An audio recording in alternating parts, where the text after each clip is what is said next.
Selamat pagi Bapak, Ibu, dan saudara-saudaraku. Selamat memasuki bulan Oktober. Senang sekali kita berjumpa kembali melalui Renungan Pagi edisi 1 Oktober 2021. Firman Tuhan pagi hari ini kita baca dari Matius 5 ayat 21 dan 22 demikian. Kamu telah mendengar yang difirmankan kepada nenek moyang kita, jangan membunuh. Siapa yang membunuh harus dihukum. Aku berkata kepadamu, setiap orang yang marah terhadap saudaranya harus dihukum. Siapa yang berkata kepada saudaranya kafir harus dihadapkan ke mahkamah agama. Dan siapa yang berkata jahil harus diserahkan ke dalam neraka yang menyala-nyala. Teks yang kita baca pagi ini yakni hukum ke-6, hukum Taurat, adalah hukum yang sering menjadi polemik dalam masyarakat. Bolehkah membunuh? Jelas dilarang Tuhan. Tapi mengapa ada hukum mati? Inti perintah yang menegaskan hak untuk menentukan hidup dan mati seseorang ada di tangan Allah. Ia yang menciptakan dan memberikan kehidupan bagi manusia. Maka dialah pula yang berhak untuk mengambil kembali kehidupan. Sebagaimana yang tertulis dalam Mazmur 104 ayat 29 dan 30. Oleh karena itu manusia tidak memiliki hak untuk menentukan hidup atau mati bagi dirinya sendiri maupun kepada orang lain. Yang dimaksudkan dengan pembunuhan menurut hukum ke-6 ini yakni pembunuhan dengan sengaja, yaitu mengambil nyawa tanpa izin atau perintah hukum. Sebab dalam hukum Taurat dikenal, Tuhan dapat memakai manusia sebagai alat untuk menghukum ciptaannya, termasuk menghukum mati sesamanya. Hukum Taurat mengatur hukuman mati bagi para pezina, penghujat orang tua, penyembah berhala, pembunuh sesamanya, dan pembunuh dalam peperangan. Semua peraturan ini jelas sehingga tidak ditafsirkan macam-macam. Membunuh berbeda dengan menghukum mati. Izin untuk menghukum diberikan kepada para pemimpin umat berdasarkan keterangan para saksi yang dapat dipercaya. Hal ini didukung oleh perjanjian baru yang menegaskan kuasa pedang ada di pemerintah yang dipilih oleh Allah untuk menegakkan kebenaran dan keadilan atas bangsa yang dipimpinnya. Roma 13 ayat 4. Karena pemerintah adalah hamba Allah untuk kebaikanmu. Tetapi jika engkau berbuat jahat, takutlah akan dia. Karena tidak percuma pemerintah menyandang pedang. Pemerintah adalah hamba Allah untuk membalaskan murka Allah atas mereka yang berbuat jahat. Namun Tuhan Yesus menegaskan bahwa setiap orang yang marah terhadap saudaranya harus dihukum. Tuhan Yesus memberikan penekanan hukum ini lebih dalam lagi, bahwa orang yang marah terhadap saudaranya harus dihukum dan setara dengan penghukuman terhadap pembunuhan. Apakah semua kemarahan layak dihukum selayaknya pembunuhan? Di dalam Alkitab ada dua jenis kemarahan, yaitu kemarahan yang konstruktif, yaitu kemarahan yang membangun, yang dikaitkan dengan teguran terhadap dosa. Motif kemarahan ini adalah karena kasih. Misalnya kemarahan Tuhan Yesus yang marah karena orang menyalahgunakan fungsi bait Allah yang seharusnya digunakan untuk memuliakan Tuhan, tetapi digunakan untuk berdagang, untuk mencari untung pribadi yang disebut Yesus menjadi sarang perampok. Dan dua, kemarahan yang destruktif.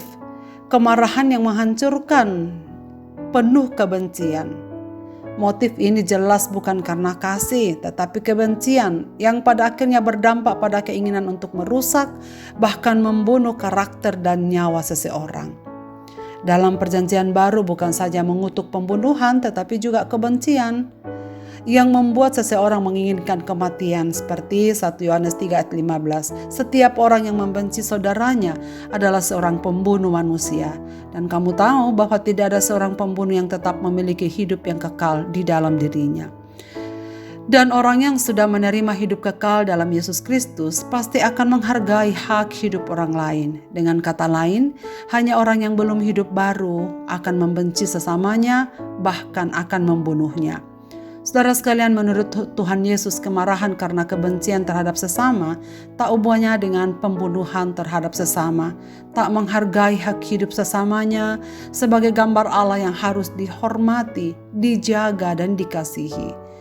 Saudara sekalian, tindakan apapun dengan tujuan menghancurkan hidup orang lain pasti jauh dari kasih kepada sesamanya sebagai gambar Allah yang hidup.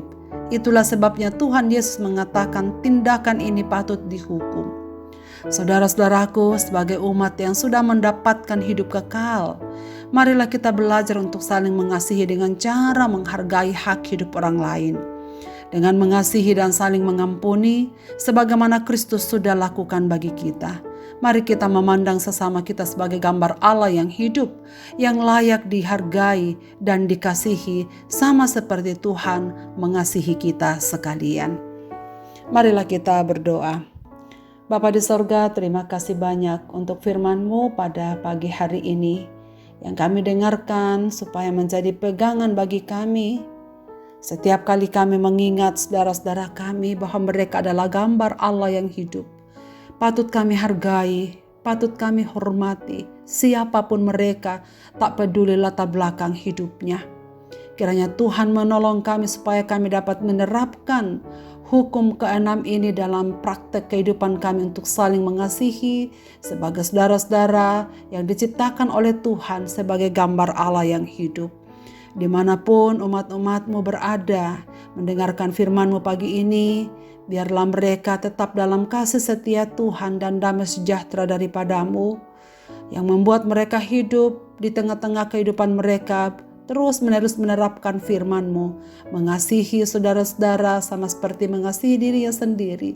Karena dengan itulah kami akan hidup sebagai umat-umat-Mu dan dikenal sebagai murid-Mu yang hidup di dunia ini. Di dalam tangan kasih-Mu Bapa, kami serahkan segenap hidup kami dalam keadaannya pagi ini. Bagi saudara-saudaraku yang sedang bergumul dengan pergumulan-pergumulan hidup mereka, Bapa, hadirlah dalam hidup mereka.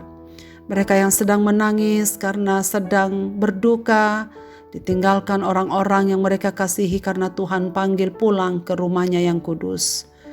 Kepada mereka yang sedang susah hati, hiburkanlah mereka ya Tuhan. Mereka yang sedang kehilangan pengharapan, Bapa, kuatkanlah mereka. Mereka yang sedang bergumul dengan berbagai pergumulan hidup mereka, biarlah Tuhan hadir di dalamnya.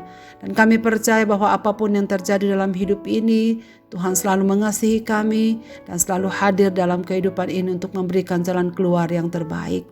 Ke dalam tangan-Mu Bapa, kami serahkan hidup kami di sepanjang hari ini.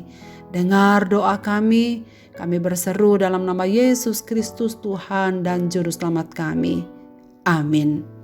Selamat beraktivitas Bapak, Ibu, dan saudara-saudaraku. Tuhan Yesus memberkati kita sekalian.